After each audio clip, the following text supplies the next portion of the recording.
నారాయణాయ విద్మహే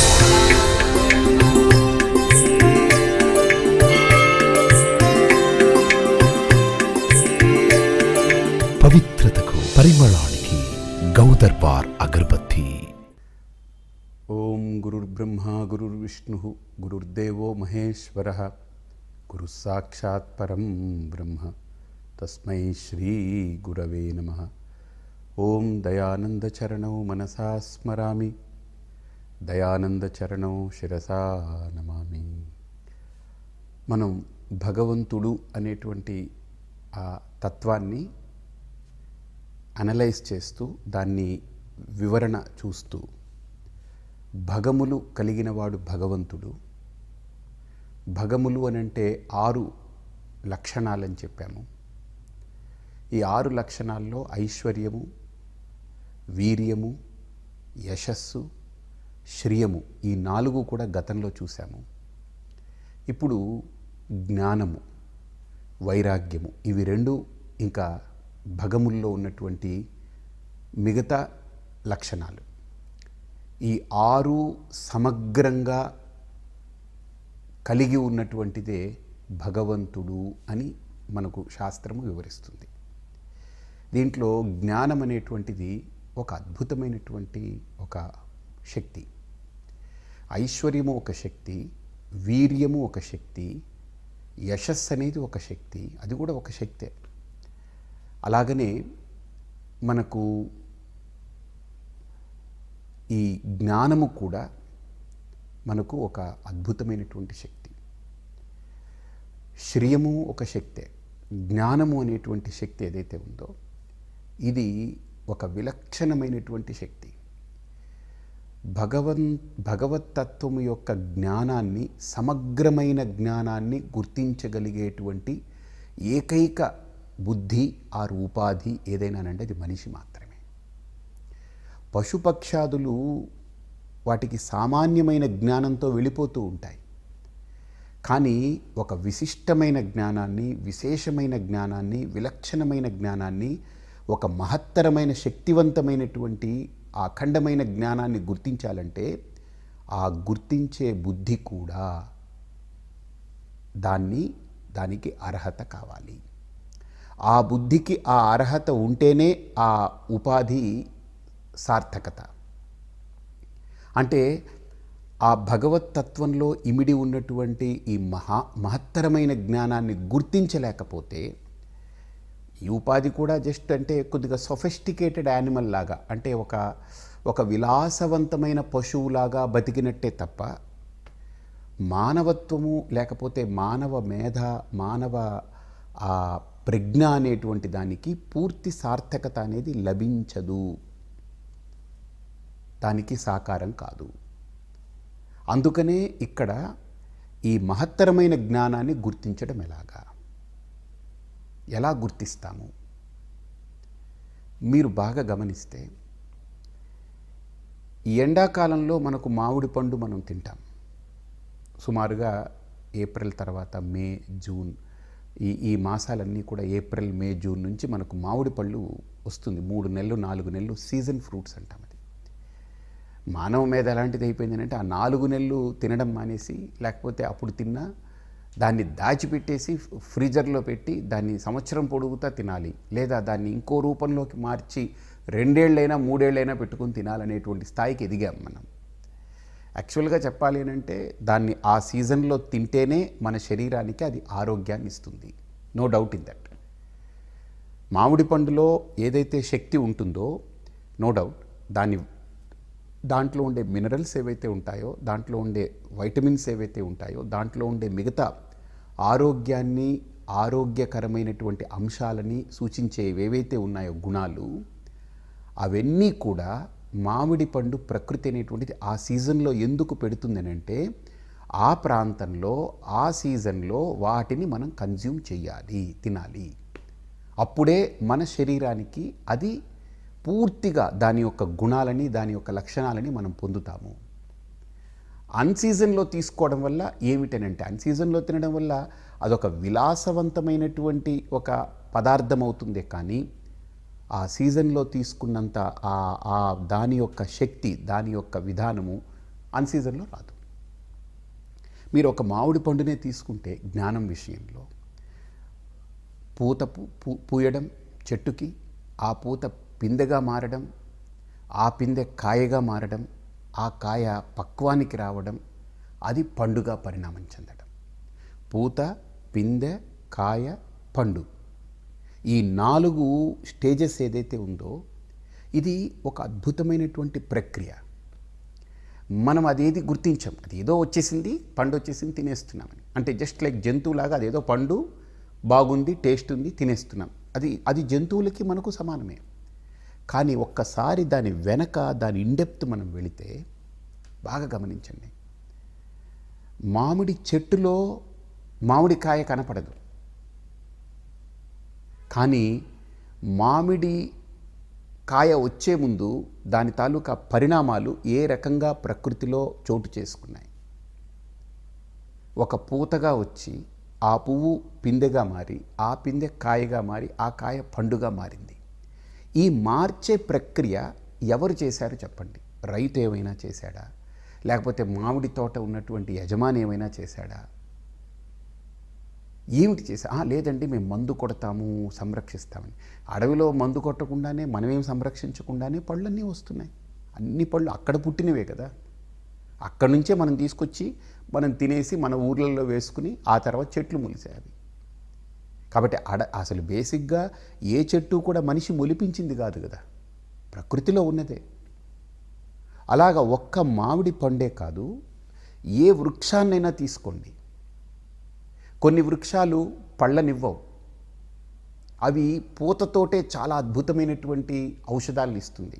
ఉదాహరణకి వేప పువ్వు అది వేపకాయలను ఇస్తుంది, ఆ తర్వాత అది పండుతుంది, ఇవి ఉంటుంది. కానీ వేపకాయలు, వేప పళ్ళని మనం ఎప్పుడు తిని చూడలేదు మనం. కానీ వేప పువ్వుని తింటాం మనం. మీరు బాగా గమనిస్తే వేప పువ్వు అనేటువంటిది ఒక అద్భుతమైన ఔషధం. కానీ మామిడి పువ్వు మనకు ఔషధంగా తీసుకోము, దాన్ని తినడానికి వాడం. చాలా రుచి ఉంటుంది, కానీ ఆ పువ్వు తినకూడదు. ఆ పువ్వుని మనం దేనికి వాడం.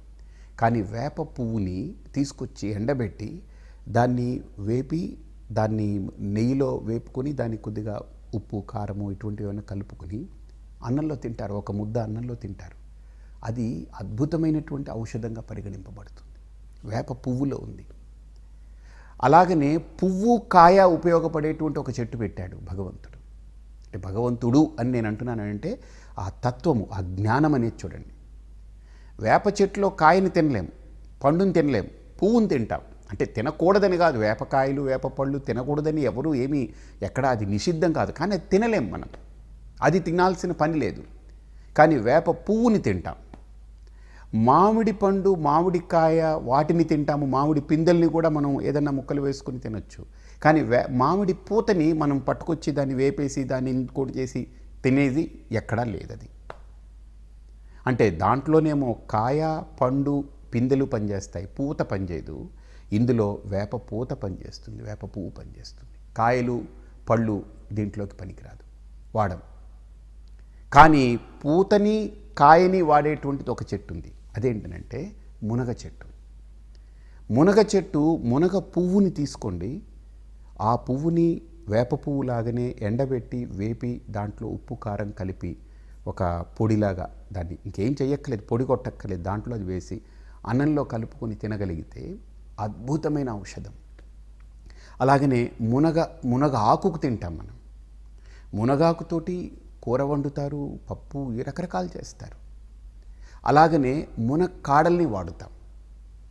అంటే మునగ చెట్టులో మునగాకు వాడుతాము, మునగపూత వాడుతాము, మునగపువ్వు వాడుతాము, మునక్కాయలు వాడుతాము. అంటే అందులో 3 పని చేస్తున్నాయి. ఇందులో ఒకటే పనిచేస్తుంది, ఇందులో ఒకటే పనిచేస్తుంది.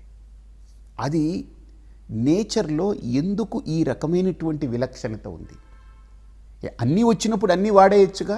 నో, ఇది వాడకూడదు, ఇది ఈ స్థాయిలో ఇది వాడకూడదు, ఇది ఈ స్థాయిలోనే వాడాలి, ఇది అన్ని స్థాయిల్లోనూ వాడచ్చు. ఆకు స్థాయిలో వాడచ్చు, కాయ స్థాయిలో వాడచ్చు, పువ్వు స్థాయిలో వాడచ్చు. జుట్టు రాలడం, తెల్లబడడం, చుండ్రు వంటి సమస్యలతో విసిగిపోయారా? ప్రకృతికి దూరం కావడంతో పుట్టుకొచ్చిన ఈ సమస్యలకు ప్రకృతి సిద్ధమైన పరిష్కారం 27 వనమూలికలతో తయారైన గౌదర్బార్ 27 హెర్బ్స్ కేశ తైలం. జుట్టు కుదుళ్లను గట్టిపరిచి, బాలనురుపును అరికట్టి, చుండ్రును నివారించి, ఒత్తిడిని తగ్గించి ప్రశాంతతను ఇస్తుంది గౌదర్బార్ 27 హెర్బ్స్ కేశ తైలం. ఈ జ్ఞానం అనేది ఎవడు తయారు చేశాడండి? ఎవడి సొత్తిది? జస్ట్ ఇది సింపుల్. నేను మనకు అందుబాటులో ఉండే అంశాలనే మీకు చెప్తున్నాను. Just simple thing. ఇది ఒక్కసారి విచారణ చేయండి. ఇందులో అన్ని విజ్ఞానాల్ని పెట్టి, అన్ని ఆరోగ్య రహస్యాల్ని పెట్టి, మనకు ఆరోగ్యాన్ని ప్రసాదించేటువంటి ఒక చెట్టుని మనకు ఏర్పాటు చేసి, ఇప్పుడు మనల్ని పుట్టించి చెట్లు చామలు లేకుండా జంతువుల్ని నరుక్కుని తినండి అని చెప్పి పెట్టుంటే మనిషి పాటికి అసలు సర్వనాశనం అయిపోయి ఉండేవాడు. మనకు చెట్లు, పళ్ళు, కాయలు, ఆకులు, పిందెలు, పూత, కూరలు, తర్వాత మనకు రకరకాలు ఎన్ని మూలాలు, కందమూలాలు, ఎన్ని ఎన్ని ఎన్ని పదార్థాలు ఈ ప్రకృతిలో ఉన్నాయండి. ధాన్యాలు, అసలు ఒకటి కాదు. మనిషి బ్రతకడానికి మనిషికి ప్రకృతిలో అమూల్యమైనటువంటి అన్న పదార్థాలని వీటన్నిటి రూపంలో పెట్టాడు ఆయన. సో ఈ జ్ఞానం అనేటువంటిది ఇది మామూలు జ్ఞానం కాదు, ఇది విజ్ఞానమే కాదు, ఇది ప్రజ్ఞానం, ప్రకృష్ట జ్ఞానం. ఇది నేను మాట్లాడింది కేవలం కాయలు, ఆకులు, పువ్వులు, పిందెలు వీటి వరకే పరిమితం చేయకండి. ఎక్కడైనా సరే ఒక సముద్రమేమో ఎండాకాలంలో పూర్తిగా ఆ సూర్యుడి యొక్క తాపానికి ఆవిరయ్యి పైకి వెళ్ళిపోతుందా? ఆవిరి రూపంలో మొత్తం నీళ్ళంతా కూడా, నీళ్లు సమస్తము కూడా ఆవిరిగా మారి మాయిశ్చర్గా పైకి వెళ్ళిపోతుంది. ఆ వెళ్ళిపోయినటువంటి ఆ మాయిశ్చర్ అంతా ఆకాశంలో, గగన వీధిలో మబ్బుల్లాగా తయారవుతుంది. ఎండాకాలం తర్వాత మళ్ళీ వర్షాకాలం మనకు.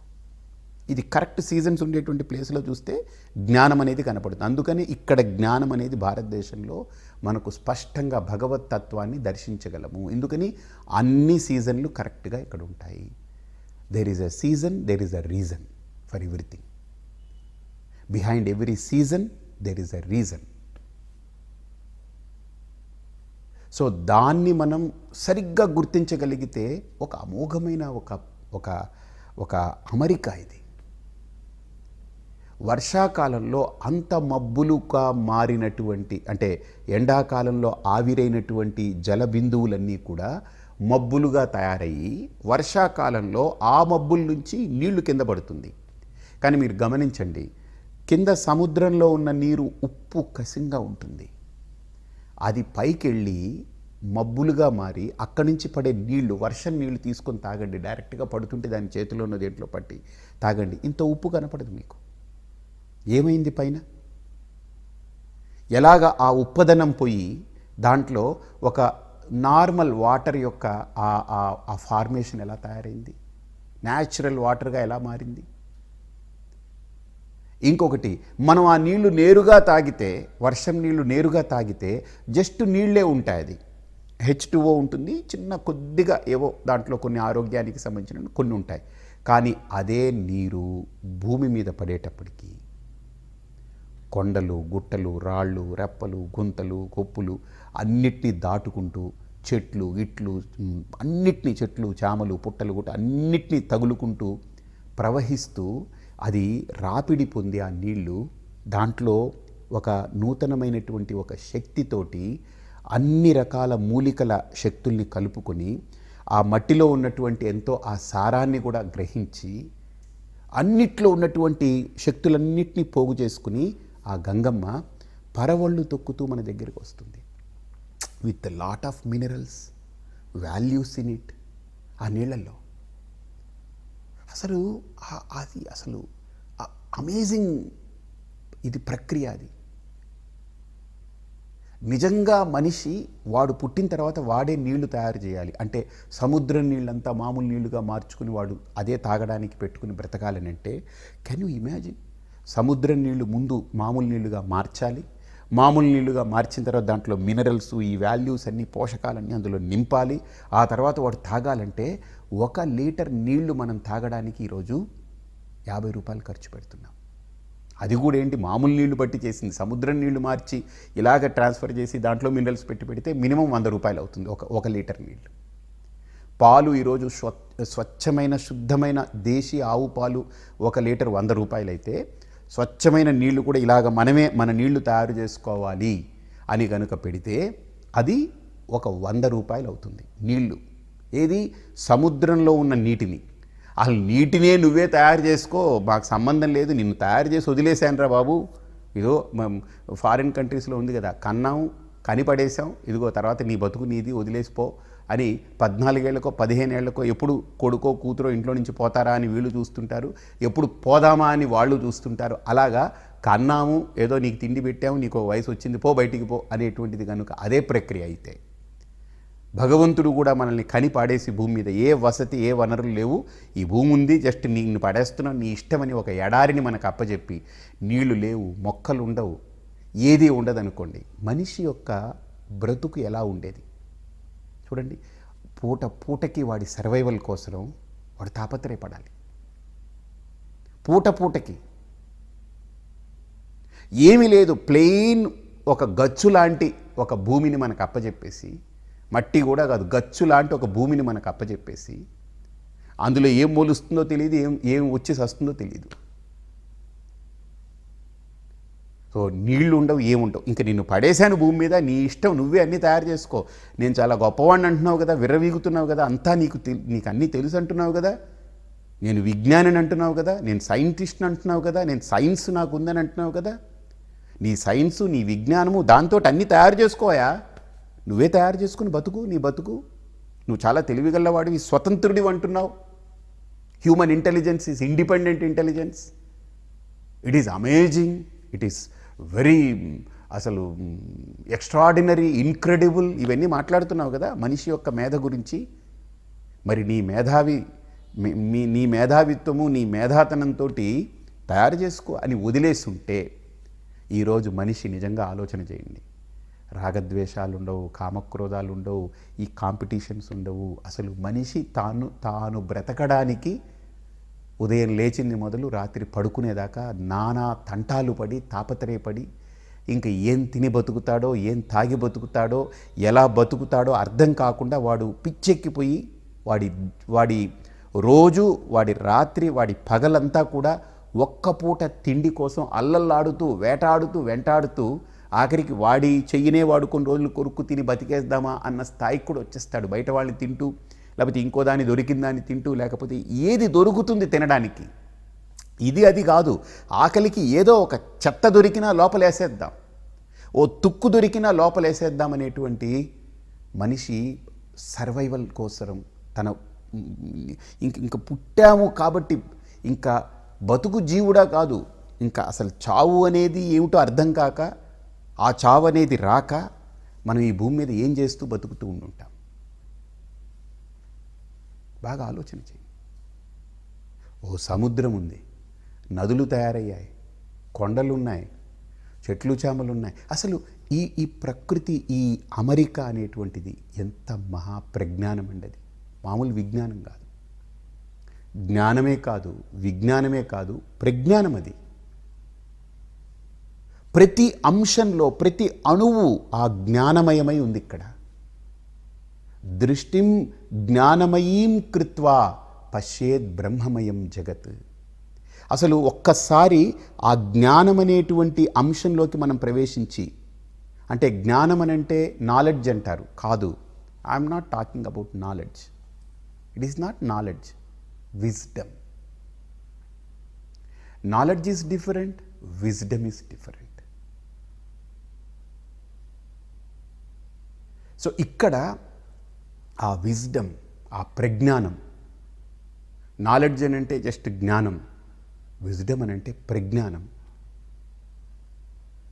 సో కాబట్టి ఇక్కడ మనకు కేవలం జ్ఞానమే కాదు, జ్ఞాన విజ్ఞానాలే కాదు, వీటికి అతీతమైనటువంటి ప్రజ్ఞానాన్ని మనం గ్రహించగలిగితే, గుర్తించగలిగితే, అసలు ఈ ప్రకృతినంతా మనం ఒకసారి చూస్తే, దాంట్లో ప్రతి దాని నిర్మాణం చూస్తే, దాని అమరిక చూస్తే, దాని యొక్క పొందుపరిచినటువంటి విధానం చూస్తే సంథింగ్ హ్యూమన్ ఇంటెలిజెన్స్ని అసలు ఒక just it is nothing human intelligence. రెండు రకాల ఇంటెలిజెన్స్లు మనం ఈరోజు మోడర్న్ వరల్డ్లో చెప్పుకుంటాం. ఒకటి హ్యూమన్ ఇంటెలిజెన్స్, రెండోది ఆర్టిఫిషియల్ ఇంటెలిజెన్స్.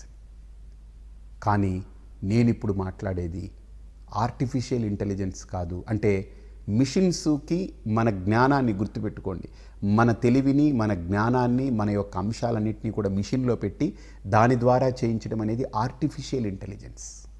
అంటే దానికి ఏం ఉండదు, మనం అన్నీ అందులో పెట్టి ప్రోగ్రామింగ్ చేసి వదిలేస్తాం, అది అలా పనిచేస్తూ అలా ప్రవర్తిస్తూ పోతూ ఉంటుంది.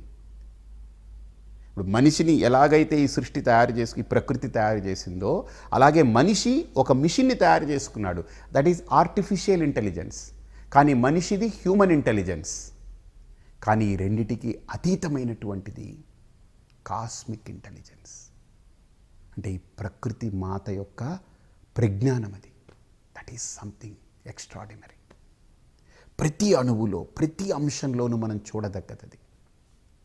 అది ఎన్ని రకాలుగా ఉంది, ఎలా పనిచేస్తుంది, అసలు దీని యొక్క విశిష్టత ఏంటి, అసలు ఇంత గొప్ప ప్రజ్ఞానాన్ని మన పూర్వీకులు ఎలా దర్శించగలిగారు, దీన్ని మనం ఎలా దర్శించాలి, దాన్ని ఎలా మనం దాంట్లోకి ఎలా ప్రవేశించాలనేటువంటి అంశాలన్నీ ఒక్కొక్క అంశాన్ని మనం సావకాశంగా, సావధానంగా వివరించుకుందాం. రేపు కలుద్దాం. స్వస్తి.